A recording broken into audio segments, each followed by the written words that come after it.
ఆ జీవితంలో జరిగినటువంటి ఒక సంఘటనను మీకు చెప్తాను. ఒకానొక సమయంలో, లేకపోతే నేను మా నాన్నగారు క్రైస్తవులు కాదు, కానీ మా అమ్మ క్రైస్తవురాలు. మా అమ్మ ఎక్కువగా క్యాథలిక్ సంఘాలకు వెళ్ళేది. నేను క్యాథలిక్ సంఘాల్లోనే మా పేరు పెట్టారు, క్యాథలిక్ సంఘాల్లోనే మేము ఎదిగాను.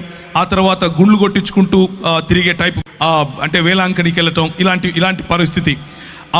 నేను చిన్నతనంలోనే తల్లిని విడిచి హాస్టల్కి వెళ్ళిపోవటం, అక్కడ ఉండటం. ఆ తర్వాత 10వ తరగతి మా ఊరు కడప, మా ఊరికి తిరిగి రావటం. ఆ ఊరిలో భయంకరమైనటువంటి అల్లరి, భయంకరమైనటువంటి గొడవలు, భయంకరమైనటువంటి ఫ్యాక్షనిజంలో పడిపోవటం. అలా పడిపోయిన తర్వాత ప్రభువు నన్ను రక్షించటం, నీవు లోకమునకు వెలుగై ఉన్నావు అన్నటువంటి మాట చేత నా జీవితాన్ని మార్చటం.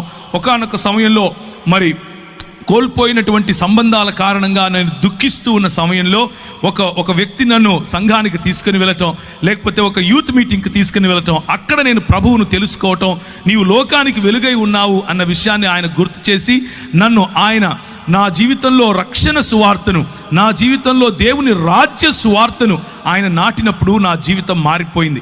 నేను ఈ దేశానికి ఒక కళంకంగా ఉండాల్సింది పోయి, నేను నాకున్నటువంటి దూకుడు స్వభావం కారణంగా నా దేశానికి, నా కుటుంబానికి, స్వయంగా నా జీవితానికి భయంకరమైనటువంటి ఒక మచ్చగా మిగలాల్సింది పోయి, కనీసం ఇప్పుడు దేశానికి ఏమీ పెద్ద ఉద్ధరించకపోయినప్పటికీ కనీసం నన్ను చూసి నా కుటుంబం కానీ నా దేశం కానీ సిగ్గుపడే అవస్థలో లేకుండా ఉన్నాను. దానికి కారణం ప్రభు అయినటువంటి యేసు క్రీస్తు.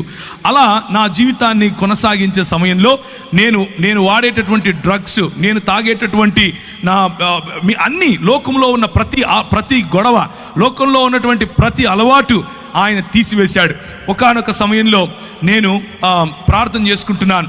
ఒకానొక సమయంలో ఒక రోజంతా గడిపి ప్రభు దగ్గర సమయం గడిపి ఉపవాసములో ఆయన నుంచి శక్తి పొందుకోవాలి, ఆయన నుంచి పరిచర్యను గురించినటువంటి ఒక దర్శనం పొందాలి, అసలు ప్రభువు నా పట్ల కలిగిన ప్రణాళిక ఏంటి అని ఒకరోజు నేను హైదరాబాద్లో ఉన్నటువంటి నారాయణగూడ బ్యాప్టిస్ట్ చర్చ్కి వెళ్ళాను. ఆ బ్యాప్టిస్ట్ చర్చ్లో ప్రేయర్ టవర్లో కూర్చుని ప్రార్థన చేస్తున్నాను. ప్రార్థన చేస్తున్న సమయంలో విపరీతమైనటువంటి ఒక కాంతి, విపరీతమైనటువంటి ఆ కాంతిని నన్ను ఆవరించటం, నేను తెలియని భాషలలో మాట్లాడటం, యేసుక్రీస్తు ప్రభువు యొక్క ఆవరణ, యేసుక్రీస్తు ప్రభువు యొక్క సన్నిధి, పరిశుద్ధాత్ముని యొక్క కృమరింపు నా జీవితంలో నేను గమనించాను.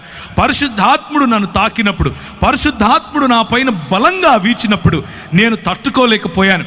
నా హృదయం పులకించిపోయింది, నా శరీరం పులకించిపోయింది. నేను కళ్ళు మూసుకుని ఉన్నాను. నేను ఒక గొప్ప దర్శనం చూస్తున్నాను. ఇదిగో తెల్లని బట్టలు వేసుకున్నటువంటి చాలా మంది నెత్తిన టోపీ పెట్టుకొని పరిగెట్టుకుంటూ వస్తున్నారు. ప్రభువైన యేసుక్రీస్తు తన చేతులు బారుగా